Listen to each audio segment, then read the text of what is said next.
अमरावती जिले में पिछले दिनों हुई लगातार बारिश से फसल को काफी नुकसान हुआ है, जिसके बाद सांसद बलवंत वानखड़े ने बारिश से प्रभावित इलाके का दौरे कर नुकसान का निरीक्षण किया। इस दौरान उन्होंने जिले के पालक मंत्री पर सवाल उठाते हुए राज्य सरकार से मदद की मांग की। अमरावती के सांसद बलवंत वानखड़े अतिवृष्टि प्रभावित ग्रामीण इलाके का दौरा किए। इस दौरान उन्होंने खेतों में जाकर बारिश से खराब हुई फसल का जायजा लिया, साथ ही किसानों से भी मुलाकात की। उन्होंने अमरावती जिले के पालक मंत्री चंद्रकांत पाटिल के अब तक अमरावती जिले में नहीं आने पर सवाल भी उठाया। साथ ही कहा कि पालक मंत्री को जिले के किसानों के साथ खड़ा होना चाहिए और जिले में गीला सूखा घोषित कर किसानों को राहत देनी चाहिए। जे शेतकऱ्यांनी पेरणी केली तेव्हापासूनच जो पाऊस आहे तो सातत्यानं पाऊस चालू आहे। कुठं अतिवृष्टी असेल किंवा सातत्याचा पाऊस असेल, त्या पावसामुळे पिकं अतिशय खराब झालेले आहेत।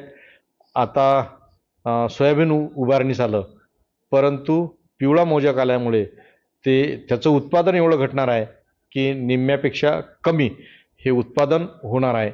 आणि कपाशीचा आता जेमतेम फुलपाती बोंडे सुरू झाली, तर बोंडावर सुद्धा अळीचा प्रादुर्भाव दिसतो।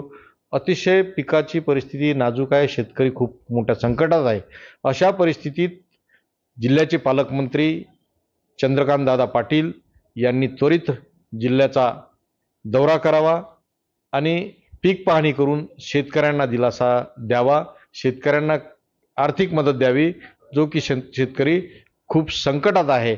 आणि त्यामुळे पुन्हा जे काही संत्रा आहे तो संत्रा पूर्णतः गळालेला आहे। खाली पाहिलं तर ढीकचे ढीक पडलेले आहेत आणि जो 5 लाखात संत्रा गेला होता तो आता व्यापारी त्यांना 1 लाखात मागत आहे। संत्र्याचं खूप सुद्धा नुकसान आहे, केळीचं नुकसान आहे। म्हणून ह्या परिस्थितीत ओला दुष्काळ जाहीर करावा आणि शेतकऱ्यांच्या पाठीशी उभं राहावं।